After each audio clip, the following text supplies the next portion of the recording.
Hello and welcome to the shrimp day. We're making shrimp, people. It's a shrimp day bitchin bowl challenge. Now I'm going to use the Heat because it's delicious. And we're going to make a Cuban mojo with the shrimp. I'm going to grill it. I'm going to serve it with some rice and beans. That is actually a much more elaborate dish that I'll explain later.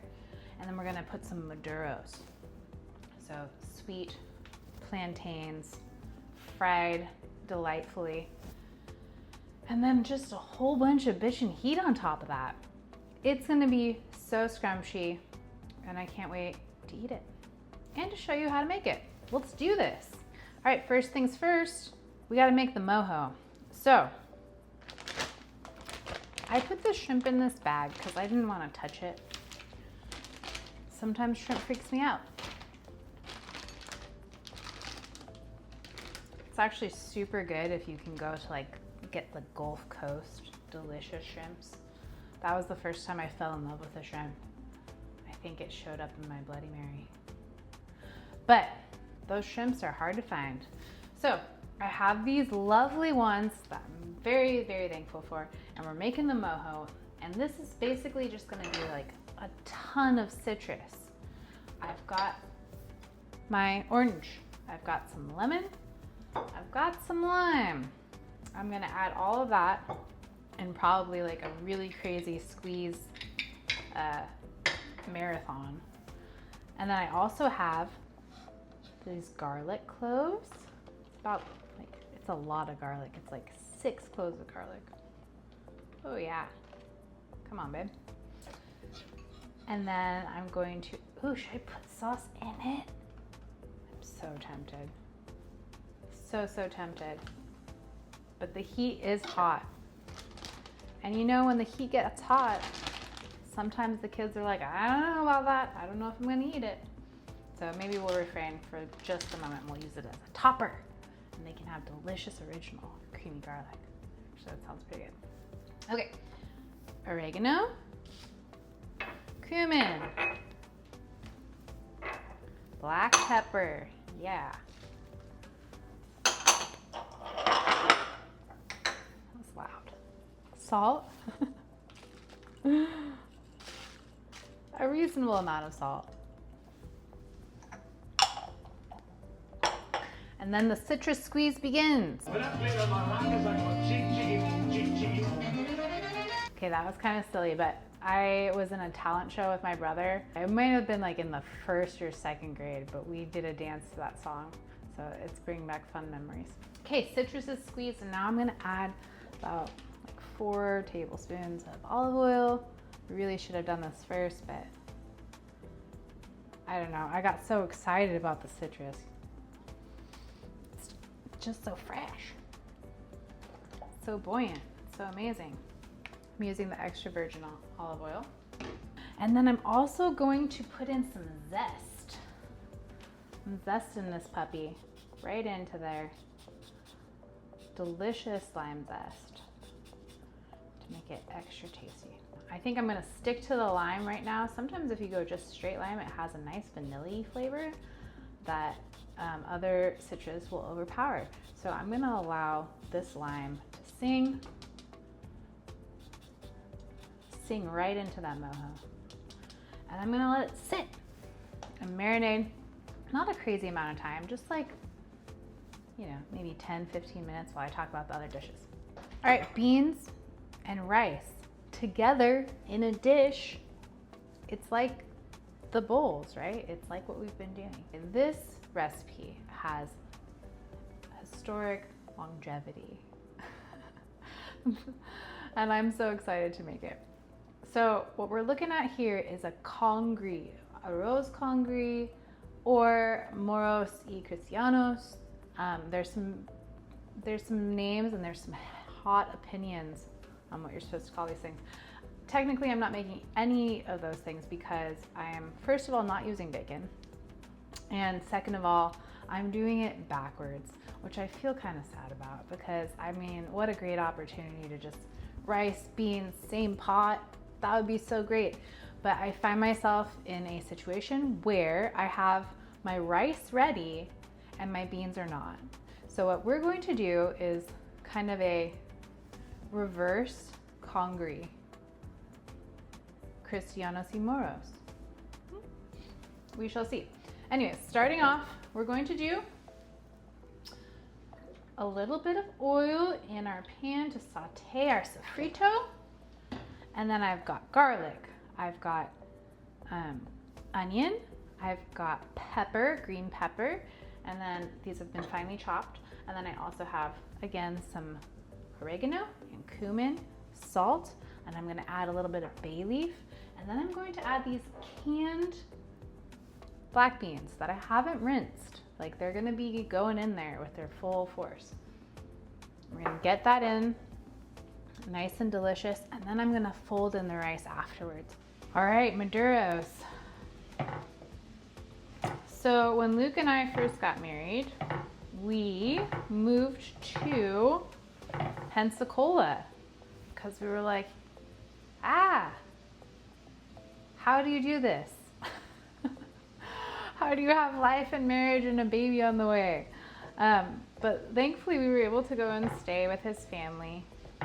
At the time, I think our CFO, Olivia, was 15, and that would make the twins like 13.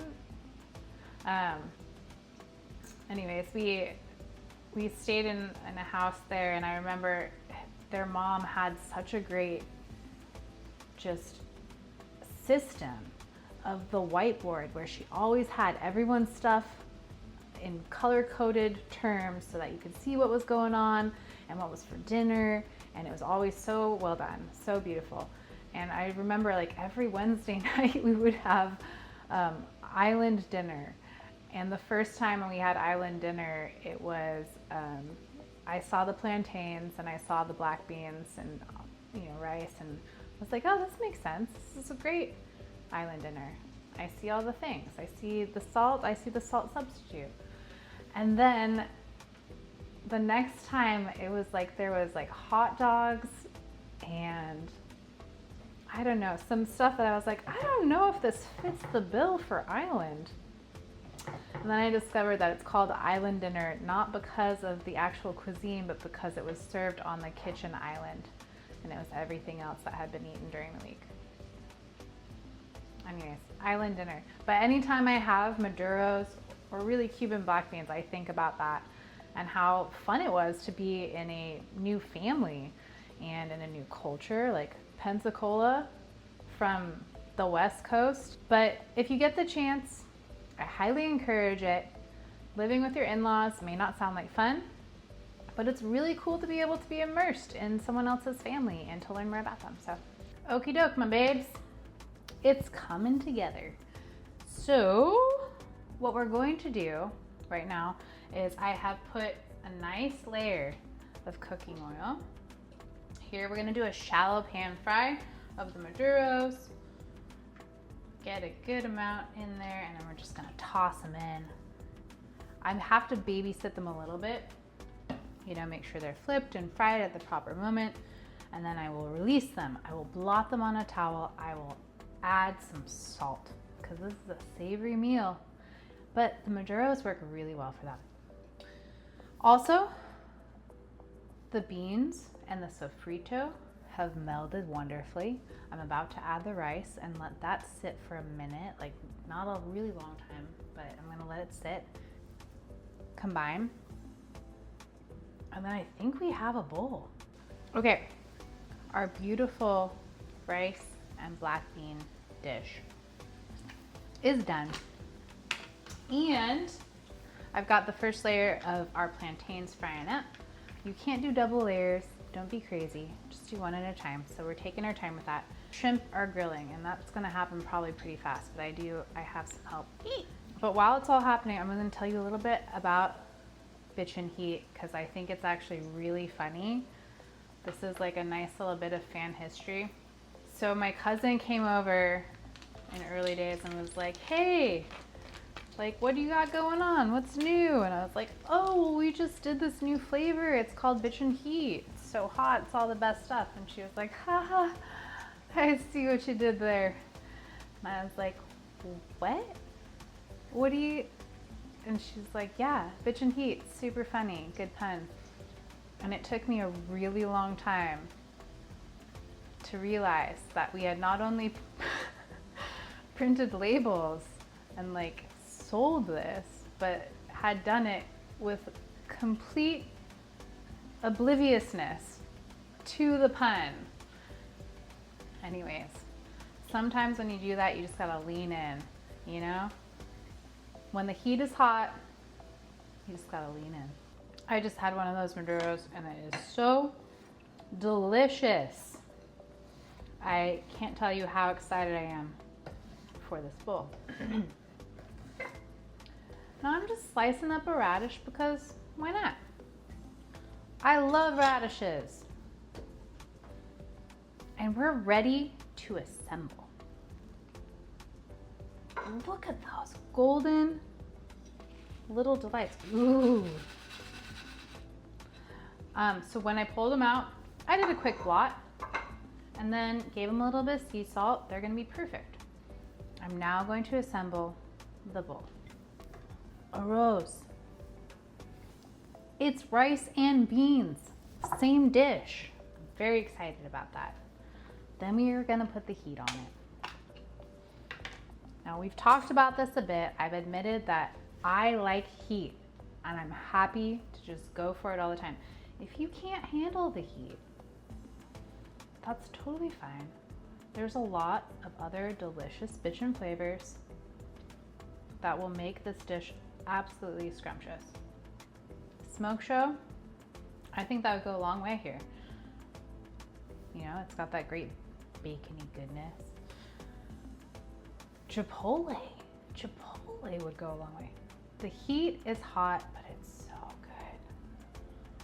good. Okay, we'll come back and do another dollop because I love it. But first, I'm gonna add, oh man, can you hear them? They're so crispy.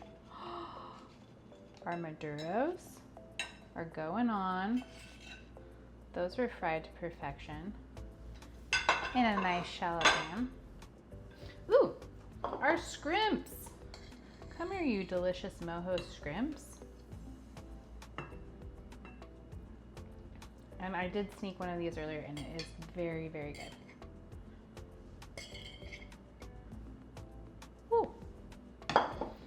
Gonna add in some lovely garnishing just to keep everything fresh and festive. Maybe a little bit of lime. Definitely a little bit of lime. At least a little squizzle, right? That, oh. Mm-hmm. How about a wedge for garnish? Ooh. It looks so great. And then just a little bit of cilantro. I mean, I might put more on this after we part ways today, but for right now, you're getting the very abridged version of cilantro. This looks so good. Oh. And then I'm gonna do a little more heat. All about. Do you guys have any catchphrases that you use when you see food that's so exciting that you're like, grr? Our shrimp mojo bitchin' bowl with everything delicious in it, featuring the bitchin' heat. This heat is hot. We're talking habanero. We're talking jalapeno. Ah! Cheers. We're talking ghost pepper. We're talking many, many peppers in this to make it so hot and to just bring it right to your mouth's doorstep. So I'm very, very excited about this. Very, very thankful. Thankful for you. Thankful for the bowl. Oh man.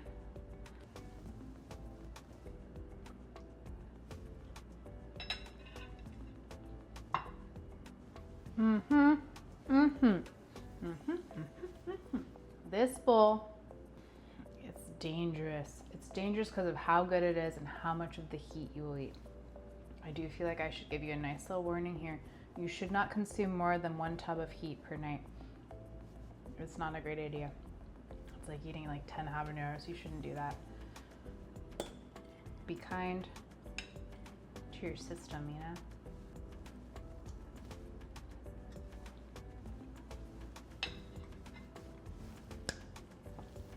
Thank you for joining us. Have a bitchin' day.